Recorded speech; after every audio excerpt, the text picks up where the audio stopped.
வணக்கம் மக்களே, எல்லாரும் எப்படி இருக்கிறீங்க? என்ன பண்ணுறீங்க? இன்னைக்கு பொழுது அனைவருக்கும் நல்ல பொழுதாக அமையட்டும். இன்னைக்கு நம்ம சேனலில் என்ன வீடியோ பார்க்க போகிறீங்கன்னு பார்த்தீங்கன்னா, இன்னைக்கு எங்கள் வீட்டில் எவ்வளோ வேலை இருந்தது, அதை நான் எப்படிலாம் செய்கிறேன்னு பார்க்க போகிறீங்க. வாங்க வீடியோக்குள்ளே போகலாம். இன்னைக்கு சாயந்தரம் தாங்க இந்த வேலையெல்லாம் நான் செய்கிறேன். காலையிலேருந்து ரொம்ப வெயிலாக இருந்ததுங்க இந்த பக்கம்லாம், எங்கள் ஊர்லலாம். அதனால் காலையில் சரியாக வேலை செய்யலை. இப்போ 4 மணிலேருந்து தான் நான் செய்கிற வேலையெல்லாம் நீங்கள் பார்க்க போகிறீங்க. இப்போ வந்து ஃபஸ்ட்டு எடுத்ததும் நான் துணியெல்லாம் துவைச்சி வச்சுட்டேங்க. டெய்லி துவைச்சிடுவேங்க. ஆனால் நேற்று கொஞ்சம் எனக்கு உடம்பு சரியில்லை, அதனால் சரியாக துவைக்க முடியல. இன்றைக்கி சேர்த்து வச்சு துவைச்சிட்டேங்க எல்லா துணியும். இப்போ வந்து பார்த்திங்கன்னா, நான் சாயந்தரம் வாசலெலாம் பெருக்கிறேன், வீடு வாசலெல்லாம் பெருக்கிறேன். எப்பயுமே பெருக்கிறது தான், அது டெய்லி செய்கிற வேலை தான். 4 மணி ஆச்சுன்னா வீட்டை வாசலெல்லாம் சுத்தமாக பெருக்கிடுவேங்க. அதே மாதிரி தான் இன்றைக்கும் நான் பெருக்கிறேன். இது வந்து இப்போ புதுசாக செடி வாங்கி வச்சுருந்தேங்க. இது வந்து மனோரஞ்சித பூன்னு சொல்கிறாங்க. அந்த செடி தான் வாங்கி வச்சுருந்தேன். இதிலே வந்து ரெண்டு இருக்குது. இது வந்து நாட்டுப்பூ செடிங்க. இதெல்லாம் ஹைப்ரிடும் இருக்குது.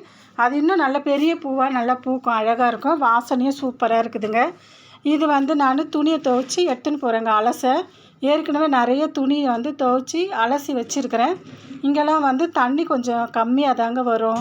வெய்ய நாள் ஆச்சுனாலே தண்ணிக்கு கொஞ்சம் இதாக தான் இருக்கும், கம்மியாக தான் வரும். அதனால் நாங்கள் டெய்லி துணி எவ்வளோ இருந்தாலும் கொஞ்சமாக இருந்தால் கூட அப்படியே துவைச்சி வச்சுருவோங்க, சுத்தம் பண்ணிவிடுவோம். இப்போ வந்து நான் எல்லா துணியும் துவைச்சிட்டேங்க. இப்போ அலசுறேன். இங்கெல்லாம் வெயில் அதிகமாக இருக்குதுங்க காலையில் இருந்து ரொம்ப வெயிலாக இருக்குது. சாயந்தரம் ஆச்சுன்னா கொஞ்சம் வெயில் கம்மி ஆகிட்டு மழை வர மாதிரி இருக்குது. காற்றும் நல்லா காற்று அடிக்குதுங்க. மரத்தில் இருக்கிற பழுத்த காஞ்சி போன இலையெல்லாம் கொட்டுது, அதுவும் குப்பையாகுது. நான் பெருக்கி சேர்த்து வச்சிட்டேன். துணியெல்லாம் துவைச்சி வைக்கிறேங்க.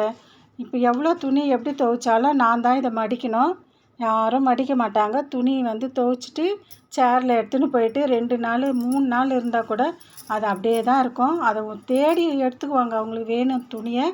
அன்னைக்கு போட்டுக்கிற துணி தேடி கூட எடுத்து அதிலேருந்து எடுத்து போட்டுக்குவாங்களே கண்டி, மடிச்சுலாம் வைக்க மாட்டாங்க. நான் தான் மடித்து வைக்கணும். மடித்து வைக்கிறத கூட பீரோவில் மடித்து வச்சா அதையும் சீக்கிரமாக களைச்சிருவாங்க ஒரு 2 நாளில்.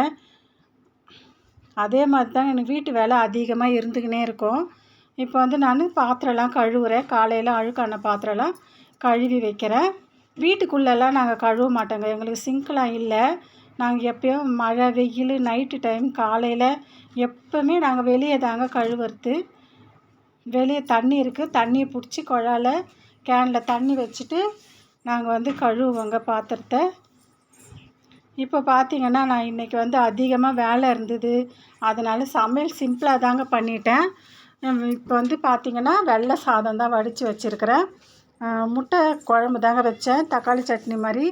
இலை பட்டெல்லாம் மசாலா போட்டு அதில் தக்காளி சட்னி வச்சுட்டு அதில் ஒரு 4 முட்டையை கடையிலேருந்து வாங்கின்னு வந்து உடச்சி ஊற்றிட்டேங்க. உடச்சி ஊற்றி தான் வச்சுருக்கிறேன். முட்டை குழம்பு நல்லா சூப்பராக இருக்குது. அந்த சாப்பாட்டுக்கும் முட்டை குழம்புக்கும் சூப்பராக இருக்குங்க, டேஸ்ட்டாக இருந்தது. வேறு எதுவுமே தொட்டுக்கிறதுக்கு வேணாம். இதிலே நாங்கள் வந்து இப்போ வந்து எல்லாருக்குமே சாப்பாடு போட்டு கொடுக்க போகிறேங்க. இது வந்து மணி வந்து ஒரு 8 மணிக்குள்ளே தாங்க இருக்கும். சீக்கிரமாக பொழுதோட பசி எடுக்குது சொல்லிவிட்டு எல்லாருமே சாப்பிட போகிறேங்க. நீங்களும் சாப்பிடுங்க. உங்கள் வீட்டிலலாம் என்ன சமையல், எப்படி இருக்கிறீங்க? அவ்வளோதாங்க இன்றைக்கி வீடியோ. அடுத்த வீடியோவில் பார்க்கலாம். இவ்வளோ நேரம் இந்த வீடியோ பார்த்துருந்து எல்லாருக்குமே ரொம்ப நன்றி. தேங்க்யூ, பாய், வணக்கம். அடுத்த வீடியோவில் பார்க்கலாம். சப்ஸ்கிரைப் பண்ணுங்கள், லைக் பண்ணுங்கள்.